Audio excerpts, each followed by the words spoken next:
if you drink the wine beforehand, then you're just going to have to remember what it tasted like. All right, I've got to go. I've got to go to drinks. Bye. G'day, everyone. Oh, what have I done to my phone? Lovely to see you. Everyone's very keen tonight. 23 of you here already, all ready to go. Have you got your wine open? Is it in the glass yet? I think Jeff was first today, and Kelly and Shell, Cotty and John, hello. I'm so glad that you're excited about this. I am too. Rob and Deb, g'day, g'day. Craig and Karen, good to see you. Is Joan with you, or at the other end of the computer? Hopefully, hello. Yes. What else? What else? Oh, Nareem, hi. Last thing she's Kate. Oh, good luck with the move. Woohoo! Peter and Karen, how you going? Shell, I think wild rice and mushroom soup could go very, very nicely with this wine. I think it's quite exciting. Paul and Roz, g'day.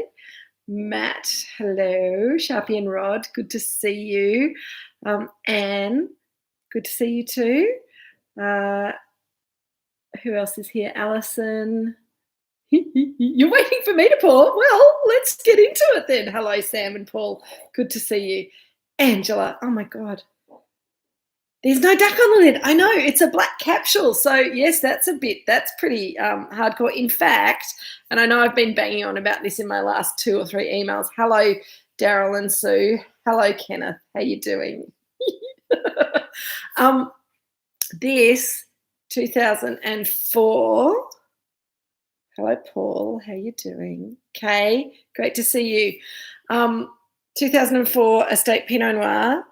It wasn't just the Pinot Noir, but the Chardonnay. All of the wines in 2004 for the first time went under screw cap. We did some trials with some 02 Chardonnay, but 04 was the year that we made the big step, the big leap forward, and this is the last of that wine. The Chardonnay was a little bit riper and hasn't really aged quite as well as the Pinot. Yes, Simon. I think that is actually something that's very worthwhile celebrating. Please feel free to open your wine while I mutter on. Anyone who is 10 kilometres apart from each other now can have a little household drinks with Kate together. Hello, Kim and Dave. Awesome to see you. I was really, really chuffed to see your order come in the other week, so thank you. Nice to have you back. Sid, hello. How you going? Let's get this wine in the glass because I think it will need some air. So 2004 Estate Pinot Noir, Pinot glass. Let's put them together. As you can see already, the colour is quite developed, but not too much. There's still some lovely colour there. It's just going I'd call that sort of a brick garnet. Unfortunately, I did have my hoodie on before, but it's quite warm in here. It's been a beautiful sunny day. Hang on, before I taste, I'm just going to show you out the window because it's a gorgeous day at Moorooduc and the sun has not yet set. The sky's just going a little bit pink. And we've had the sun streaming in here all day, so it's lovely in here. So I thought I would be wearing my cream hoodie, but no, I'm wearing my Pinot coloured T-shirt instead. So it's such a pretty colour. And yes, Kay, the nose is amazing. I've got to say, Jeremy and I checked this wine before we sent it out because these older wines, you do need to make sure that they've kind of aged gracefully. We don't all age gracefully, but this wine certainly has. Alison, I do see quite a lot of cherry, but it's almost like dried cherry and maraschino cherry and sort of cherry that's has had an exciting life. Oh, Michael, yes, excellent. Thank you. Michael has given us an 04. Great year, off to sabbatical in Vancouver, much younger, non-COVID dream year, absolutely. 04. So what was everyone doing in 04 when these grapes were picked and made into wine? I think I'm trying to think back. In 2004, I was just finishing up working for Trembath and Taylor, and I'd taken some time off to study for my MW, and So I was working for an Italian wine importer. I probably went to Italy that year, and then I had a couple of months off and studied for my Master of Wine. It was the second year I sat the exam, and I failed it spectacularly. So 2004 wasn't an awesome year for me, but it was all part of the journey. Yes, Kate. So getting back to the aromas on the nose, there's definitely a meaty herbal note. It's quite, hello pussycat. I've got a pussycat rubbing around between my legs. Forest floor. Yes, absolutely. So there's some herbal notes. There's just, it's really savoury. Uni shell. Excellent. Richard's come over to get some. And yep. Craig and Karen got married in 2004. Happy anniversary. Your anniversary wine. And you're right, Cotty, it doesn't need food. So even if the food match isn't perfect tonight, it's actually so much more about just the wine on its own. Michael, I love your comment about it would be $1,000 steal if from Burgundy. So it's a very interesting conversation, because this wine would obviously be quite expensive if we had any of it to sell, because we've been cellaring it for so long. But yes, it still would probably be pretty good value for money. Everyone's talking, so I better make sure. Kate, Major Reno at the home in East Bentley, fantastic. Alison living the life of Riley in Sydney Harbourside, fantastic. Kate, young, irresponsible, working for a firm that won't be named, and it wasn't fun studying. Yeah, life outside work was fun. Sid just moved back to Oz after 14 years overseas. Wow. It's got real umami character, hasn't it, Rob and Deb? It's quite difficult to describe because it's very complex and savoury and a little bit meaty and a little bit, oh, Nigel, in your 20s, you little spring chicken, you.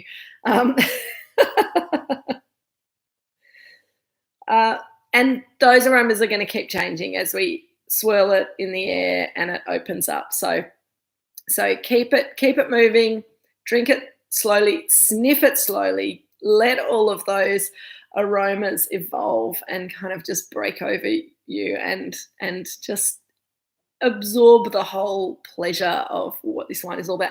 This is, people get really carried away talking about Pinot Noir being sexy and being a wine that you fall in love with and all of those things. And I think that this wine pretty much epitomizes that. It shows you that, and I think all of our Pinot Noirs are delicious, but I think that the real revelation for me is that in a good year, with appropriate conditions for aging, a good cellar, these wines, I think, gain a huge amount from some bottle age.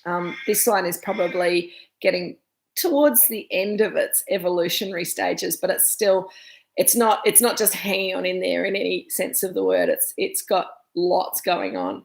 So a few more stories of people's life in 2004. Okay, right now Kate's got a Cabernet cheddar, duck and orange pate. Yeah, absolutely, that would be delicious. Paul, teaching about Gambia and travelling to Melbourne with Melissa monthly for a monster weekend with Renee and friends. That's awesome.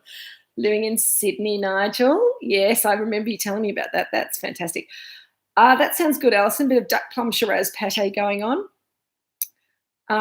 Was it really 2004 if I don't remember it?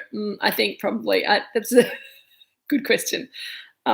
Sideways did nail it, absolutely, Michael. Hannah was 2. Oh, Hannah, cheers. That's great.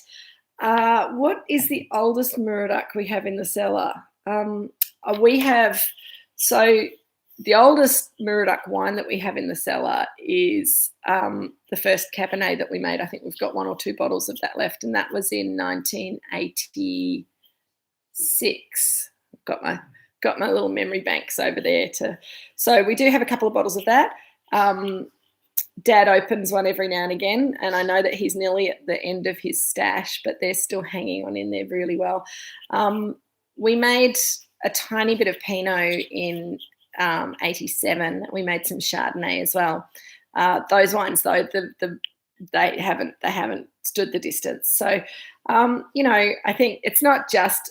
I think the early wines didn't necessarily have the expertise that we needed to make great wines. Our vines were probably a little bit young, and we also, in some circumstances, particularly Pinot Noir, we didn't plant the right clones in the first instance. So it took us a while to get that right. So the oldest wines are not necessarily the best, but wines with significant age can really reward the keeper if you have a good cellar. There's no point trying to cellar these wines if you're going to put them in the laundry cupboard or, you know, under the bed. I mean, yes, you can age them for a couple of years, but if they're in a space where the temperature is going to fluctuate and there's going to be light and dark, and you know, the wine has to deal with heat and cold and all of those things, it's going to age much more quickly, and it's going to lose its excitement much more quickly. So having good cellar is really important for aging wine for a significant amount of time.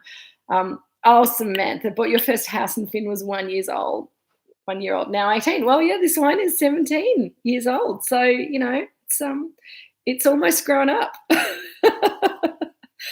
It does have lots of berry. I haven't put it in my mouth yet, been talking too much, but I'll get there. Hello, Jeff and Sue. Lovely to see you.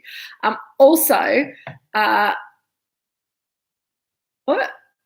Jeff McKean met Jeff again. Oh, in 2004. Got it. Awesome. Hello, Christy. You did make it. Awesome. Good to see you. We're just talking about what we're doing in 2004, Christy. I don't know if you remember back that far, but everyone's telling me stories of their exciting lives in 2004. Now, before I go any further, I do have to say hello to Ian. Ian Hardman's been talking to Jeff today, trying to get onto the chat. So, Ian, I hope that you and Jeff work it out. It sounds like it's not a normal problem that you're having with it. But anyway, it's lovely to have you joining us. Great to see you. Hello, Cameron Anthus. Great to see you. Cheers. I hope you've got your bottle of wine open. And I think also Ian Cameron might be watching. So, so we've got a few new joiners today, which is great. Craig, controversial comment. I think this wine is better without food. Thoughts? Well, I don't have any food, so but I do think that older wines have a capacity, if they're good and if they can stand alone, to be wines to sip and drink and enjoy without having to worry about food. I think we did live together around then, Christy, and possibly Angela as well, in that little flat in Walsh Street. I think that might have been a year or two earlier, but you could be right. It was certainly around that time. Good times. All right, here we go. In 2004, your twins were 1 year old. Bless. Cheers to the twins in their 19th year. Anyway, everyone seems to be enjoying the wine anyway. There's a bit of swooning going on at Rob and Deb's. Michael loves this wine. I am so glad. It was, you know, we did a bit of hunting for this older Pinot, as I said, and Jeremy and I tried a few things, and this wine just shone out. As I told you as well last week and in the emails, we had 5 dozen. We sold 5 dozen 6-packs for Drinks with Kate this time around, which is awesome. So thank you, everyone, for being so incredibly supportive of this whole event. And so we are literally tonight drinking the very last that there is of this wine. So I think that's unreal. And it is absolutely, Craig, what it's all about. I'll drink to that, and I will now, because I've got to put this wine in my mouth and taste it. Absolutely, Cameron. We're talking about it having cherries, but not fresh cherries, dark, dried cherry, almost a maraschino cherry character, cherry that's lived an exciting life and done cool things. Might be, you know, it's certainly not cherry jam, though. It's not gone down that jammy path. It's still got a freshness and a brightness to it. There's definitely a meatiness. There's a lovely acid line. And the tannins, I love the tannins in this wine because they're kind of silky and a little bit furry at the same time. So it's almost like really, really thick velvet in the texture of the wine. Very luxurious and really lovely firmness still with those tannins. I think the fact that this wine has all of those aspects and has a savouriness to it, it's still got that little core of sweet, dark cherry fruit, but the meatiness and those herbal notes, and there's a little bit of Moroccan spice, a little bit of Asian spice, but it's not really particularly it's not particularly heady in that really spicy kind of floral way that some of the younger Pinots that we've been tasting are. It's got more profundity, more sort of savouriness, more of that earthy forest floor truffliness, which I think is really special. And when we talk about meatiness, it makes me think of kind of really kind of beautifully roasted meats with that caramelized character on the outside of the meat, and all of those sort of meaty aromatics coming through. Nigel, what more do we need but no 4 Pinot and trendy hoodies? Oh, that reminds me, just a little side note to all of you who bought the hoodies and or tracksuit pants. I was supposed to tell you last week, so I hope it's not too late, but Peter asked me to tell you guys, if you want to keep the transfer in good condition, don't put the hoodie in the dryer because it might start peeling and flaking. So don't put the hoodie in the dryer. I personally would wash it on a cold or a cool wash as well. So that's your hoodie care. Now you're on your own with those hoodies. But yes, don't pop them in the dryer if you want the transfer to stay in good condition. Well, okay, back to the wine.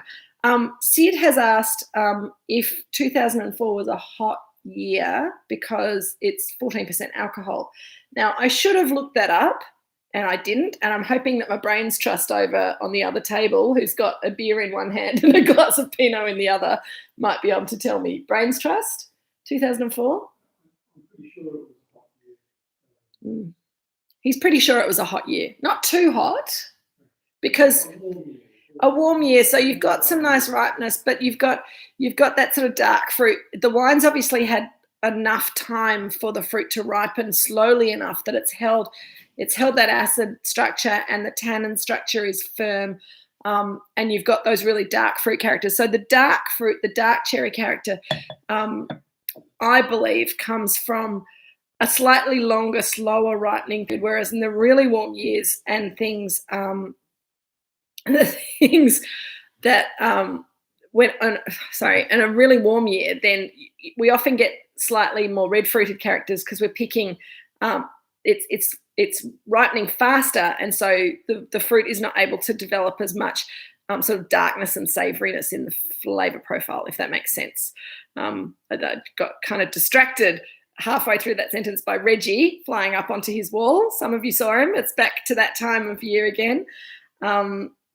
Oh, sorry, Shell. Shell's just said the red hoodie seems to bleed a little. Her white watch band is a little pink. I apologise for that. A cold wash should hopefully set that a little bit too. Okay, so John is asking how long did the wine spend in the barrel? Again, I didn't look up the technical notes on this wine, but I believe this wine would have had about 14 or 15 months in oak in total. So back in those days, we basically we would ferment. The winemaking was very similar to what we do now. We ferment in the open vat fermenter, pump it over, plunge it twice a day during fermentation, press it off, and Craig, you're very naughty. Craig's threatening to go out and get us drunk on this wine and get us all to go out and get tattoos. Drinks with Kate tattoos. We'd have to get someone to design it first, though, Peter. I'm not sure if Peter's with us yet. He's oh, Joan, you are there. Good. Great to see you. that got a comment. What was I saying? Blah, blah, blah, blah, blah. Oh, yeah, oak treatment. So it would go in the barrels. It'd be about 25% new oak and spend that extra time in barrels. So after the next vintage, it would have another few months, and we'd probably bottle it off about August the following year. So that was sort of the program until a few years ago with our estate Pinot, and these days we are tending to bottle it maybe after just before the next vintage, so after the wine's had sort of 10, 11 months in oak. So that's one little change that we've made to our estate winemaking process. Okay, right. I think I've missed a few comments, so I apologise if anyone asked an important question that I haven't answered. Please ask again. Alison, my pleasure for sharing this little treasure with you guys. You know, this is what we make wine for, and this is what we sell a wine for. Absolutely, hand on heart. I believe that wine, it's a little philosophical sort of thought of mine, that a lot of people buy wine for investment, and then a lot of other people buy wine to drink. And I think if you buy wine to drink, does the wine even exist if you don't open it up and put it into a glass? And if you've had that wine in the cellar for 16 years, then that feeling of a little bit of opening a little bottle of history, a little time capsule that takes you back to that time, and also shows you how that wine has coped with its time in bottle, it makes it really super special. And I think that if you can't share it with people, particularly in these slightly difficult times, if you can't share these things with people, then there's not much point to it. And I think that I was very, very lucky in my early days of wine education, when I was working, or when I grew up with my parents. Dad had interesting things in his cellar that he would open for us. When I went to work in a wine shop, I had incredible people who knew more about wine than me, who mentored me and made sure that I got to taste not only young wines that I'd never seen before from Italy and France and Spain, but also special things out of their cellars, you know, old wines that they'd cellared, that they'd, you know, that special kind of, here's something that I put away 20 years ago that we should taste together. And when you get a chance to pull ducks on her ankle, that's awesome.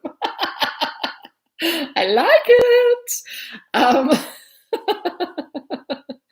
Okay, well, look, I'm not encouraging anyone to go out and I'm not encouraging anyone to drink a bottle of Pinot and then go and get a tattoo, but you're all grown up, so if you want to go and get a tattoo, then that's up to you.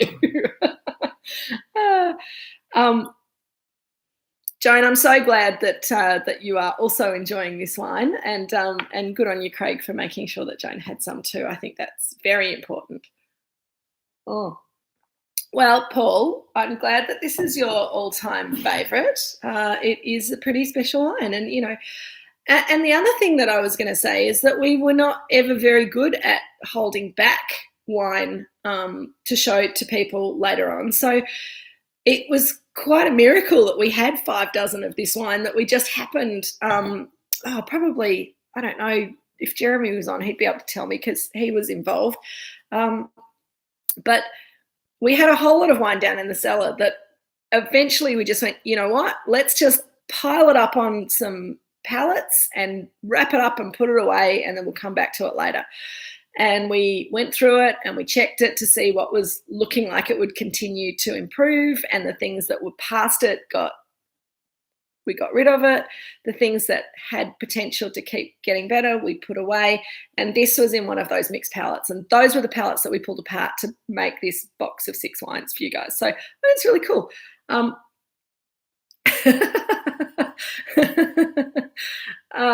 Dear. Craig, be generous. It's a gift that you've given to Joan, surely. Yeah, Nigel, there is a little sweetness, a little bit of strawberry, cherries. For me, it's like a cherry liqueur almost character. Yes, thank you, Kay. It was always nice to channel a little bit of ELO. And this is why wine is exciting. My pleasure, Paul. It's good that it's special. And I agree, Cameron, it's a bit of love and nurturing. And it's great to taste old wines. And sometimes it can be really disappointing to taste old wines. Sometimes they don't hold up to your expectations. And particularly if, Tennille, you need to, no, I think you should open it tonight and drink it tonight with us. But if you want to keep it for your birthday picnic this week, then that's totally up to you. But I think you should be drinking it with us tonight, because it's all part of the we're sharing in the energy of this wine together tonight. That's very yogic of me. You can tell I've been getting up and doing my yoga every morning this week. That's right, Alison. I think that's right. And, there might be a few people at your picnic, Tennille, that you'll have to share it with. So, just be careful. These special bottles, you want to share them with a person or two, but not too many people, because you want to make sure that you've got enough for yourself to enjoy. Jack and Zach, yes, thank you. The comment is, must be proud to be tasting something years after. That shows how good the craft was back then and continuing now. And I have to say, in 2004, I really had very little to do with Moorooduc. It was when I was out, learning my other wine stuff. Dad was here. He had some incredible people working with him. I think, was it 2004 when Barney was here? So Barney Flanders, remember, those of you who have been doing this for a while, we had Barney's Gewürztraminer on skins last year. So he has garage yeast wines now, and Barney was helped Dad in the winery. And, I think it's all been part of the process, but I can't take any of the credit for this wine, except for that I made sure we put it away so that we could drink it tonight. So, so Sharpie and Rod, there's little bits and pieces of things. The problem is, a lot of things we've got maybe 1 or 2 cases of things that you need to check before you send them out. And now you guys have got up to, as I said, 6 cases of wine. So that's what, 60 bottles. That's a bit. So Nigel was sorting through all the old pallets. He's found a few things. We're going to have to taste a few things, but there's some stuff that we can play with next year as well. And we've also made a decision that we're not going to try and sell any of these. We're just going to make sure that we use them for tastings. So Drinks with Kate tastings, hopefully some tastings here, maybe some tastings out in the trade in Melbourne, with Ian, up in Sydney with Cam and Jeremy. So and also up in Brisbane if I ever get back up to Queensland with our distributors up there. So there will be options to taste other things, but Paul and Roz, there is no more of this wine. So just enjoy what you've got in the glass and enjoy the transitory nature of wine. It's pretty awesome. Oh, Sam, that sounds nice. House-made duck pate. Which is working, but better with the cheese. Okay, cool. Excellent. Yes, Kay, Gin Man. I'm like, why is Kay saying Gin Man? But that's Barney, made the Balcombe Gin. Absolutely. Fantastic. Craig, I think also the other thing about aging wine, and this is one of the things that when you're a young wine business, and back in 2004, we weren't just starting out, but, I think Moorooduc was sort of starting to hit its straps as a more grown-up wine business. I think Dad had learnt a lot. The vines were a bit older. We'd had some experimentation along the way. And don't even say it, Michael. I'm not going to read out that comment because I'm not even that's not funny.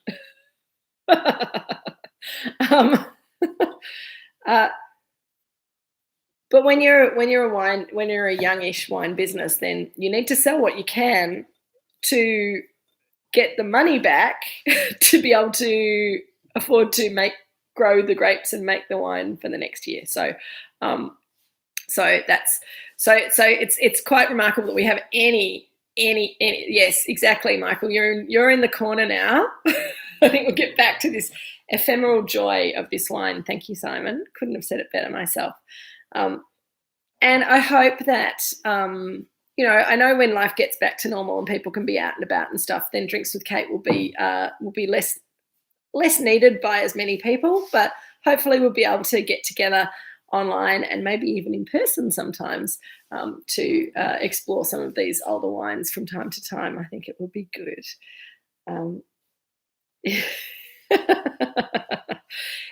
Look, and it keeps changing. So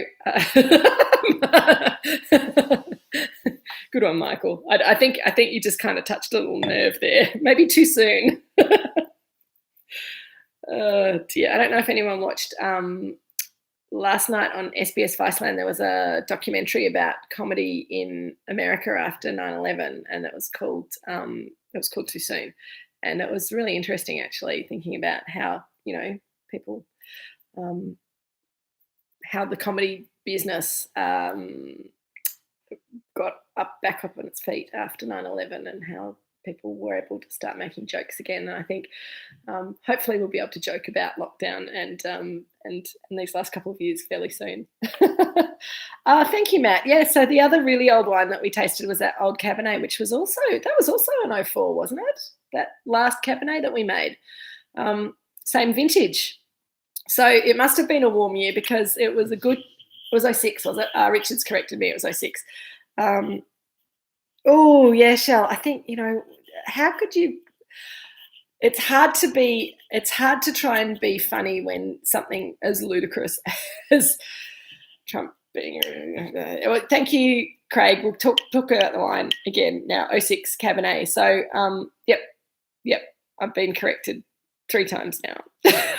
Correct. Excellent. But there's not a lot of older wine that has gone the distance, is the story. But we do have some other wines with some age on them that we're going to be looking at over the next 4 weeks. So just let's see this. So this is why I think this wine is being drunk. Drinking this one right now is probably absolutely the thing to do, because for me, the nose is just starting to fall away right now. It's still got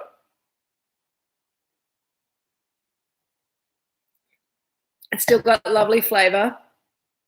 It's got good texture, but it's just starting to, the brightness that I saw when I first poured it is just starting to drop away. So I would then, if I wasn't talking so much, drink that, top it up with a little bit more, because I've been swirling my glass a lot, and I'd probably not Craig. Yeah, it's got a slightly grassy. Hi, Pete, you made it. Woohoo! Pete got stuck at work for a little while, so good to see you, Pete, and Nina, I hope.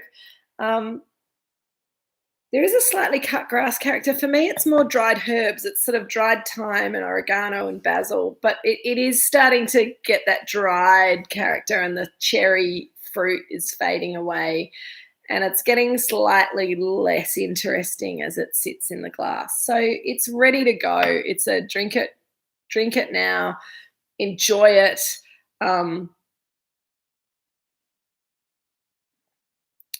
And as everyone's been saying, oh, good, Pete, excellent.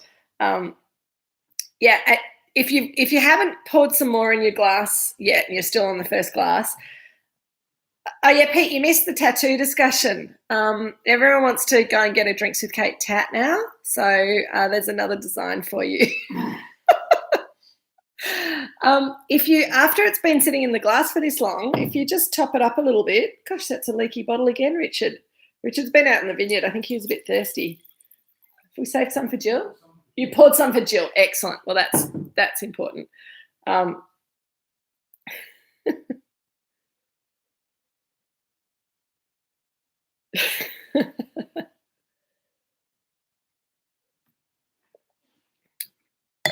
Craig, I'd like to see you in your Make America Great hat, please. Photograph. Send it through. We'll be very impressed. It's okay. We can be friends with wine, through wine. So, yeah, you pour a little bit more. The cherry comes back. It's softened, though, and it's just kind of unraveling slowly. So, Pete, there's a little request from Simon for you.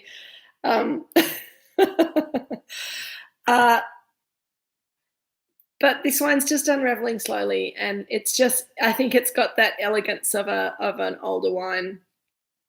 I wouldn't want to keep that for much longer. I would want to just enjoy that now and then try something from another vintage next, which is what we're going to do next week. Oh, what yes, drinks with Kate Tracky, tattoo and MAGA hat. Very classy. Thank you, Craig. That'll be awesome. Yes, Anne, finish that bottle. So also, if you're the sort of household that likes to, and I remember that I've said to people quite a lot with the younger wines, drink most of the bottle, keep a bit and taste it again tomorrow. Don't bother doing that with this wine because it's not going to be any good tomorrow. It's just drink it now, enjoy it. So, Matt, good question. I'll answer that in a second. Tennille, have I got an all-time favourite wine for tasting or memory? It's too hard a question to answer, Tennille. If you're talking about Moorooduc Estate wine only, that's still pretty hard. I really love the 08 Chardonnay, Duck Chardonnay.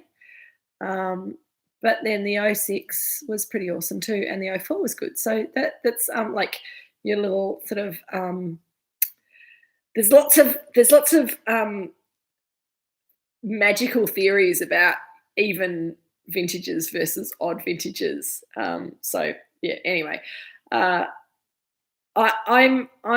I have wines that I prefer, but there's not an all-time favourite. I don't think. Tennille is probably and if you bring all the other wines in the world in, then that's far too difficult a question to answer.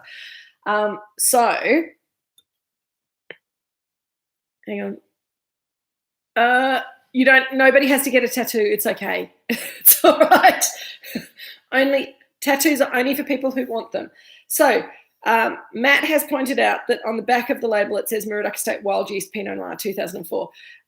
We started out making just our top batch of wine as a wild yeast ferment and using bought-in yeasts to ferment our estate wine. And so originally what was sort of our reserve wine, which has become the Moorooduc McIntyre Chardonnay and Pinot, was called Wild Yeast Chardonnay and Pinot. And I think that was in the late 90s, early noughties that we did that. 96? Yeah, 96 was the first year that we started trialling wild yeast ferments. And Jeff, by the way, everyone, Jeff's a Demons fan, so he's quite excited about the football coming up in a week and a half. I don't know if anyone else is heavily invested in the AFL Grand Final, but if you are, then good luck to your team. As you can see, I couldn't care less, being a very lapsed Carlton supporter. Anyway, I think it's awesome. I think everyone should enjoy the football and may the best team win. Right, Craig, hang on. What's going on? I'm missing all the silly conversation. Craig, Jeff's doing the tattoos at Celador. No way. Jeff, I'm not going to tell you anything else about Jeff. Jeff is not doing the tattoos at Celador, Craig. Unless you want to have, like, you can have PN, I don't know what you put on your knuckles for Pinot Noir and Chardonnay. PN and SCHARD. No, that's too many. Anyway, it's all getting very silly. Stephen Spurrier died 18 months ago. He was a great inspiration for Pinot. And I was actually going through some old emails and found my email that I got from one of the wine magazines that announced that he died today. So that shows you how bad I am at deleting my emails. But yeah, lots of great Pinot in the world, and I think I'm very excited to be sharing some special Pinots from Moorooduc Estate with you guys. I think, in a way, our Pinot story started off on a bit of a wish and a prayer, and it's testimony to Dad's stubbornness in some ways and his vision in other ways, and a bit of luck in finding a good site, and just really hard work for nearly 40 years. I worked out the other day, and so we're going to have some celebrations next year that Moorooduc was bought. Moorooduc Estate, this piece of land that became Moorooduc Estate was bought by my parents 40 years ago next year. So next year we're going to have some parties. So hopefully we can get together to do it and we don't have to do it on YouTube. What else? Oh, crumbs. Oh, no. Do you know how the single vineyard Pinots from the same year travelled? Rob and Deb, I don't, but I can probably report back. Have you had any of the 04 single vineyard? Back in 04, it wasn't so much. It was the Moorooduc McIntyre. We'll have that conversation another day, Rob and Deb, because I should probably just check my timeline. But the philosophy at Moorooduc of doing single vineyard wines and a blended vineyard estate wine was something that evolved quite slowly and happened about this time. But I just need to check some dates. I'll come back to you on that another time.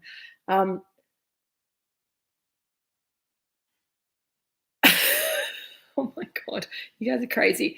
Tanil, work till 9:30. Oh no, that's so sad. But I'm glad you're here anyway. Okay, I'm not going to indulge in any more football stuff. But yes, I'm not a fan, but they are overdue, absolutely. Kate has a 1984 Margot. Well, sorry, what, Michael? I don't have a 1984 Margot or a 64. Do I have one? Or do you have one? Or what are you asking me? All right, guys. I think I'm losing my mind. I never met Becky in Burgundy, Yusuf. I would have loved to. She sounded pretty amazing. Jeff, you are not doing tattoos or